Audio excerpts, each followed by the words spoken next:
Hello everyone and welcome. Crash here. This is RTA Motorsports, and today we're just going to jump right in. We're going to jump right into a just a test drive. This is going to be another test drive from the Assetto Corsa 1.5 update, and today we're going to be jumping into the new Chevy Corvette C7 Stingray. Welcome to RTA Motorsports.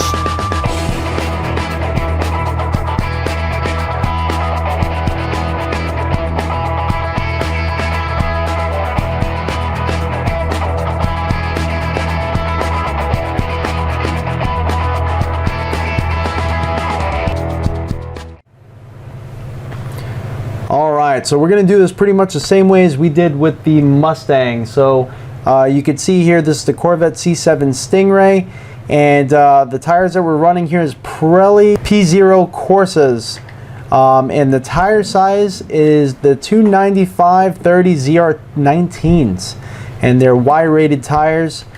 This is the standard option whenever you go directly into the vehicle itself that you get.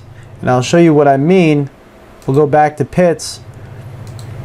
When you go to tires, it's semi-slick. So I guess by semi-slicks they mean the summer tires, or the summer high performance tires, or ultra performance. However they're rating these anymore. So we're doing it at the same time of day that we did with the Ford Mustang GT, and we're just going to do a quick little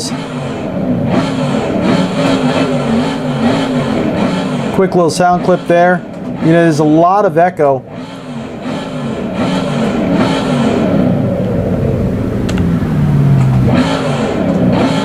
Heck of a lot of echo. It sounds like we're in a tunnel right now, and I mentioned that on my review.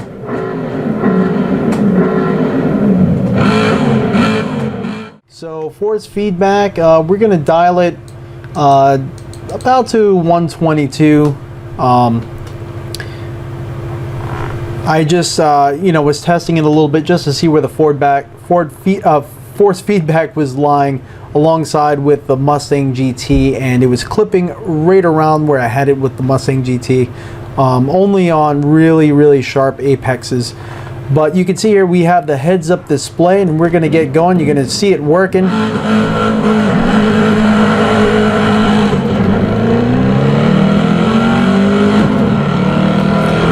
See, we have the RPM meter there, gear shift indicator there.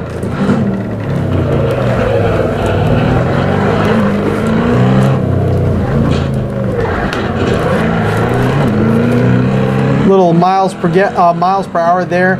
Now the blue lines that are below it, they don't work. What that is the G-force meter, and if you have driven the real vehicle, you would know that it doesn't quite look this small in real life. Of course, you know, I only have 24-inch monitors, and the field of view can only be so good, you know. So, but I could read everything on there without an issue. But yeah, the G-force meter is not working, which really does not bother me at all.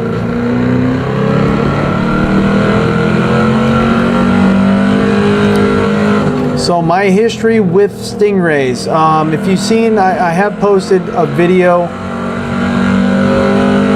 in the past of, and I'll put it in the description of basically me and my dad kind of cleaning up and our Stingray that, you know, we have built up. He purchased a 1976 Stingray when I was about 11 years old, and we had it in the family ever since. We've been working on it. We reupholstered the interior, painted the exterior, everything. So you know, so I've always had Stingrays.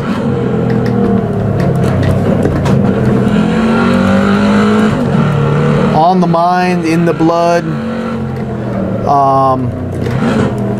Granted, this is a totally different animal than that one there. That one's more of a muscle car than a sports car, but it handles really well. It really does, even for an old car. It's very surprising. But how does this one feel so far? Now, I'm going to directly compare it to my take on the Mustang, because the Mustang felt to me like a purist muscle car. That's kind of what I said. The reason why I said it was because it understeered. And not only because of that, it's just everything about it. You know, the torque in the low end, the scream of the V8. It was slightly tail happy, but enough that was still comfortable, and I was able to control it. And let's see if we get a little air. Oh, got a little air.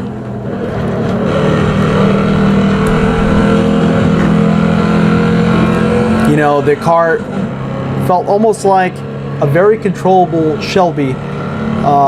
If you ever driven the Shelby Cobra in this title, you know the Shelby Cobra is a very, very rough vehicle to control. It almost brought some of that charm of what would make that car fun in a much more controllable fashion. It was kind of like controlled chaos is a way to put it.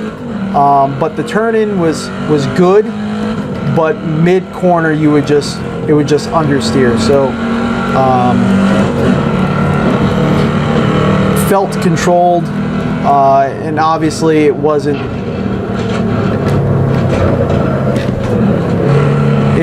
to the point where it was not fun or not interesting to drive.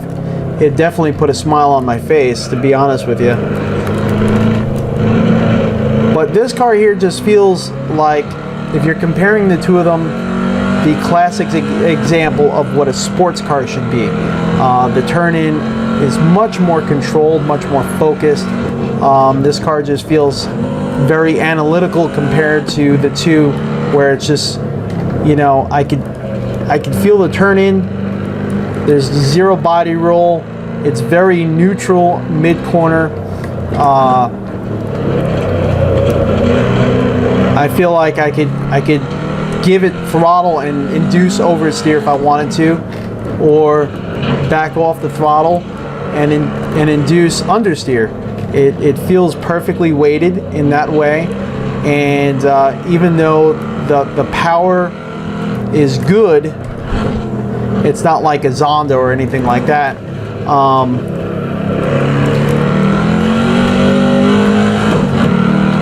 But I feel that this is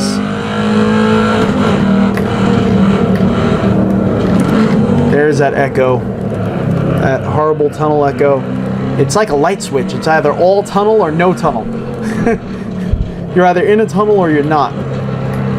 So hopefully they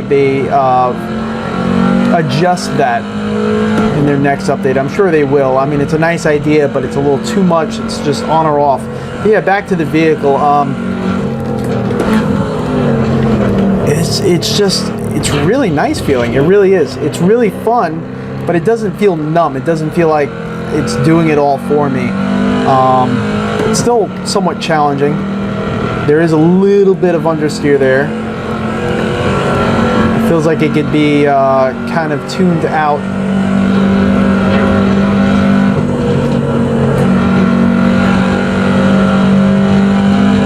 I wouldn't say this is the most confidence-inspiring car in the entire title, where I'm going to be able to break all my lap records with this car. No, that's not the case. It's as a Corvette Stingray, you just really get a sense of how good of a sports car that they created with this car. The one thing that I don't think they really did justice with it is the brake bite. The brake bite on this car, if you ever driven the real one, I've driven the real one before. I'm not sure if I actually mentioned it or not. Let's see how it handles this carousel.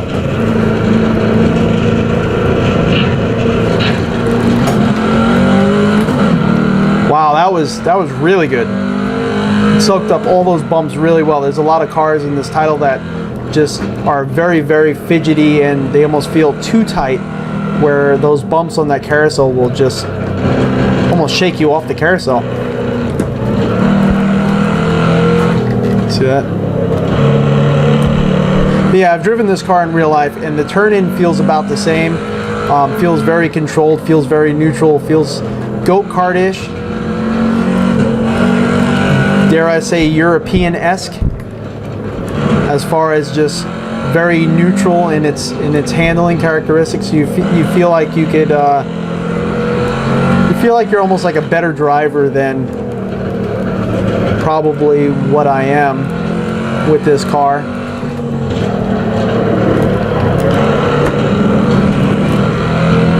Even though that was horrible. And I love that deep throaty exhaust. It's a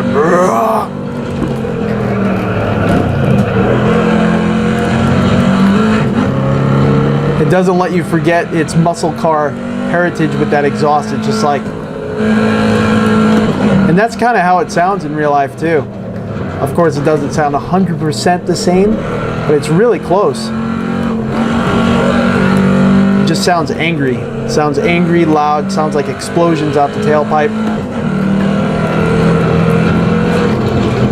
But, you know, with no practice, I'm getting around the Nordschleife fairly well. I mean, I'm kind of happy with how I'm doing. I don't think I'm breaking any records. But, you know, as a first lap, I mean, trying to talk and drive at the same time, I mean, it feels really doable and a lot of fun.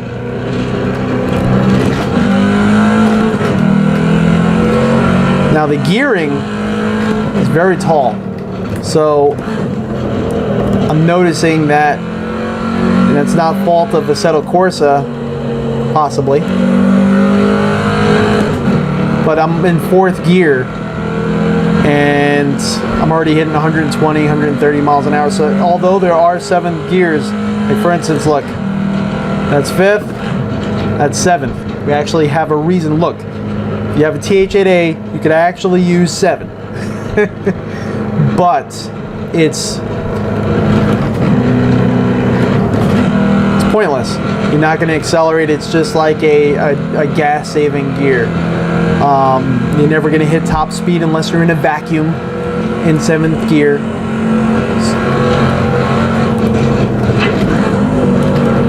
Oh, a little lively there.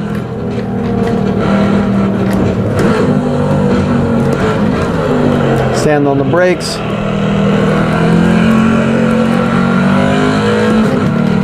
But yeah, this car is just, I wouldn't say it's, how can I put this? I wouldn't say it's the fastest car in the game at all, not even close.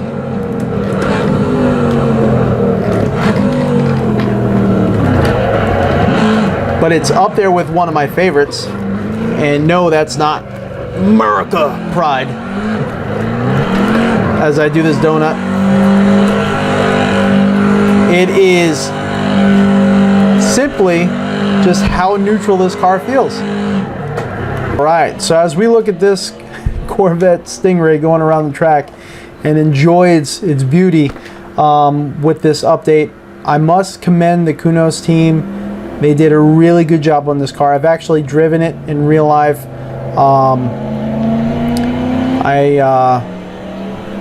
I do like the car as far as its handling and its pure sports car nature, a little bit more than my Cadillac CTS-V. So this car definitely holds a little sweet spot in my heart. Although, you know, due to the daily driver nature of a Corvette and the usability as compared to a CTS-V sedan, that's why I don't own this car. But that being said, let's go back to the sim. This car here is it's a really good car. The turn-in is really nice. It's very neutral feeling. I wouldn't pair it against any of the top tier exotics necessarily. I believe my lap times and the controllability nature of, like, let's just say the Ferrari 599 XX EVO or the maybe even the, kind of guessing maybe the GTR Nismo would burn this car with my lap times and how I feel driving it. But it's still a hell of a lot of fun. It really is. It's neutral, but it will bite you if you go too far. It's kind of hard to explain. But I am very, very happy with this car. I am. And I'm happy with how it feels. I'm happy with the physics of it.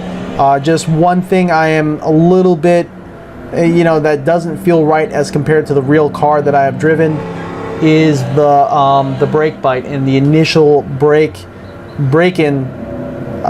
initial braking that you get from, slowing down from fairly high rate of speed. Part of the test drive that I did, you go at like pretty much highway speeds, and then you kind of stand on the brakes to kind of get a sensation for really good sports car brakes. And I didn't quite get that sensation in this sim. There's a few cars in here that have extremely good initial brake bite and just really good at slowing the car down. And I kind of felt that I wasn't really trusting the brakes in this car. I felt like I had to brake sooner to get down to my desired speed. So, I feel that might be a little bit off, maybe slightly off. And the gearing feels a little bit tall. Feels more of like it's geared towards, it is a consumer car, but I feel like the gearing's a little bit taller than I remember it feeling in real life. So besides that, I'm gonna say that this car was definitely a win. If I had to choose between the two, the Mustang GT and this car, I would definitely go Team GM and go with the Corvette. Just simply because it is still a fun car, but I feel I could be much faster on a track with this car. It doesn't feel as disappointing with the understeer. But sometimes you want a car that understeers like that just to kind of make it a challenge and just to laugh the entire time. That's why there are ridiculous cars like the Shelby Cobra that is extremely hard to drive, that makes you want to pull your hair out. But the Mustang is doable. And this is the other American, but this is the Scalpel, whereas that is a sledgehammer. So I'm going to wrap this up and stop rambling on. I hope you enjoyed. I hope you gave you some insight into how I feel about the car. And if you don't have this title yet, I hope you kind of got an idea of what Kunos is doing with this car and some of their updates that they're going. It's a very, very good simulation. I highly suggest it if you haven't picked it up yet. You should pick it up. And so yeah, as usual, my name is Crash. This is RTA Motorsports. I greatly appreciate you stopping by. Have a great day and see you all out on the track.